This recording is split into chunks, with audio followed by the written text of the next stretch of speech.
Simple language molarity क्या होता है, मोलैरिटी और मोलैलिटी क्या होता है, इन दोनों में क्या फ़र्क है।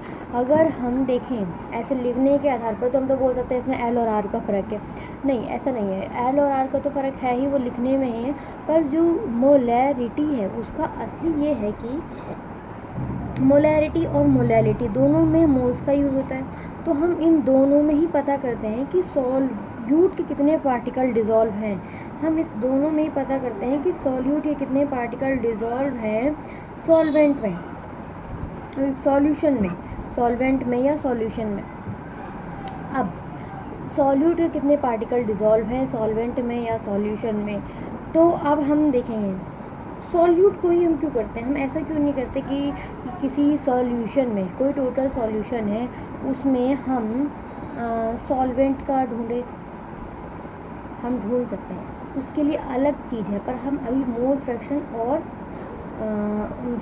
हम अभी मोलैलिटी और मोलैरिटी पढ़ रहे हैं। तो इसमें क्या है, मोलैरिटी क्या होता है, इसको हम ऐसे इसमें सेम ही है, बस जो मोलैलिटी है, जो लिटी है जिसमें एल आ रहा है उसमें ग्राम आता है, उसमें किलोग्राम आता है, उसमें लीटर नहीं आता, उसमें वॉल्यूम नहीं आता। पर जो मोलैरिटी है जिसमें आर है उसमें वॉल्यूम आता है, वो उसमें वॉल्यूम आता है। तो वॉल्यूम मतलब लिक्विड, लिक्विड मतलब टेम्परेचर पर डिपेंड कर देगा, क्योंकि टेम्परेचर बढ़ते ही घटते ही उसका वॉल्यूम में फ़र्क पड़ेगा। तो ये क्या होता है, ये टेम्परेचर पर डिपेंड होता है। मोलैरिटी जो होता है उस पर देखो, अगर एक कॉमन सी चीज़ें हम देखें तो जो मोलैलिटी है उसमें एल आता है, जो मोलैरिटी है उसमें आर आता है, दोनों में एक एक फ़र्क हो गया।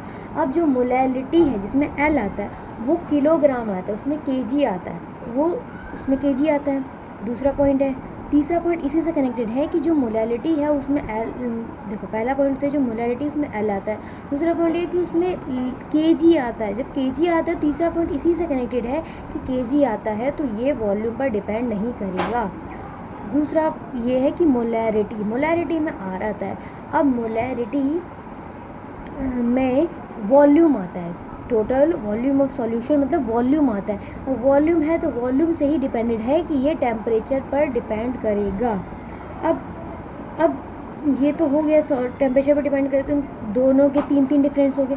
चौथा डिफरेंस सबसे मोस्ट इम्पॉर्टेंट है कि जो मोलैरिटी है जिसमें आर आएगा उसमें हम टोटल सॉल्यूशन की बात करते हैं कि टोटल सॉल्यूशन में सॉल्यूट का कितना अमाउंट है या सॉल्वेंट का कितना अमाउंट है।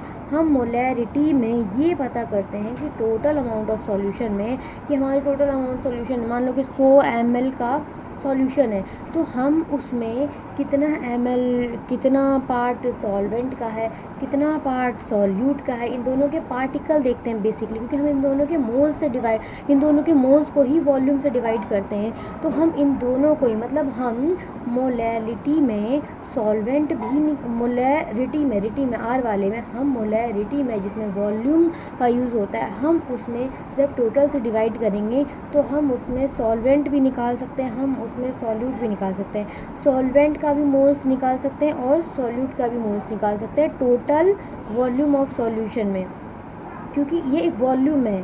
पर जब हम मोलैलिटी की बात करते हैं उसमें हम पार्टिकल तो निकालेंगे ही, जैसे कि मोलैलिटी में निकालते हैं, मोल्स से इसे भी डिवाइड करेंगे, बट इसमें सॉल्यूशन नहीं होगा, इसमें टोटल सॉल्यूशन नहीं होगा, इसमें सॉल्वेंट होगा, वो भी ग्राम में, वो भी केजी में। वो क्या होगा, वो केजी में होगा और वो सॉल्वेंट होगा, वो क्या होगा, वो सॉल्वेंट होगा और वो केजी में होगा। हम उसको ये देखेंगे कि कितना सॉल्वेंट है, कितना सॉल्वेंट है, कितने सॉल्वेंट में सॉल्यूट डिज़ोल्व है। नहीं समझ में आया, जैसे कि देखो अब समझ में आएगा। जैसे कि एक गिलास पानी है, उसको मान लो कि वो सॉल्वेंट है, क्या है वो, सॉल्वेंट है, उसमें 2 चम्मच चीनी डाली, ये तो हमने बोल के डाली ना, डाली, अब छोड़ दो, 2 चम्मच नहीं है, मान लो कि हमने उसमें कुछ चीनी डाली, तो उसमें एक गिलास पानी में कितना चीनी डिज़ोल्व है हमें नहीं पता, कितना डाला है, बस चीनी डाला, बस हमें इतना पता है, बस ये।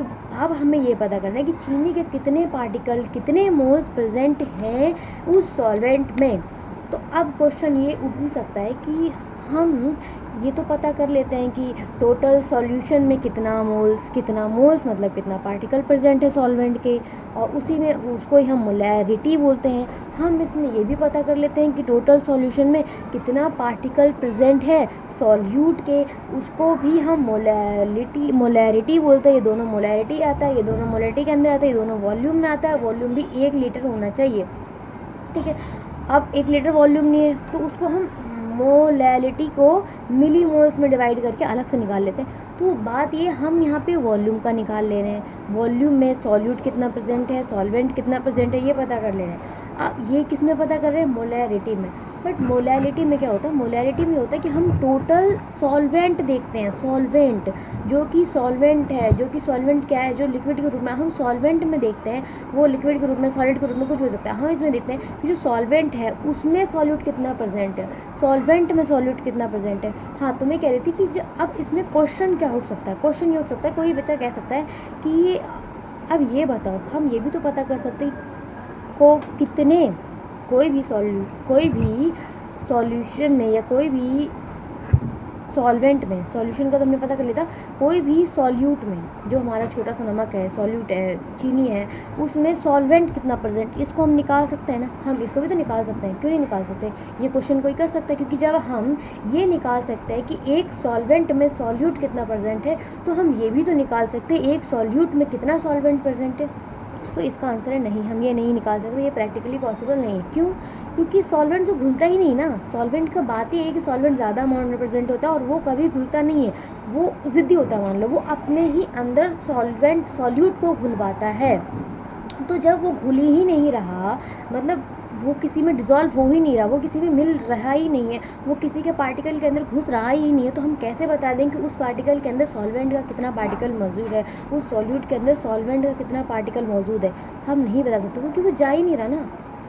अब देखो, यहाँ से हमारे स्कूल के बीच में मान लो 2 किलोमीटर की दूरी है, तो अब हम बोलेंगे कि एक बच्चा है, ए है, वो स्कूल में उसकी अटेंडेंस कितनी है, जबकि वो बच्चा कभी स्कूल गया ही नहीं। तो हम कैसे पता कर देंगे कि उसकी अटेंडेंस कितनी है?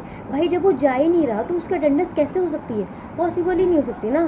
तो यहाँ पे वही सेम बात यही है कि जो सॉल्यूट है उसमें सॉल्वेंट घुल ही नहीं रहा है, सॉल्वेंट में उल्टा सॉल्यूट घुल रहा है। तो हम इसे निकालते हैं कंसंट्रेशन टर्म में कि जो सॉल्वेंट है उसमें सॉल्यूट कितना प्रेजेंट है, इसको ही हम मोलैलिटी बोलते हैं, जो कि हम केजी में निकालते हैं।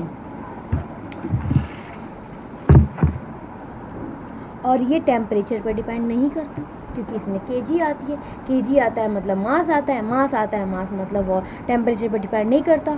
जो मोलैरिटी है उसमें वॉल्यूम आता है, उसमें वॉल्यूम आता है मतलब वो टेम्परेचर के साथ चेंज हो जाएगा। तो जब टेम्परेचर के साथ चेंज हो जाएगा तो टेम्परेचर पर डिपेंड ही तो करता है ना।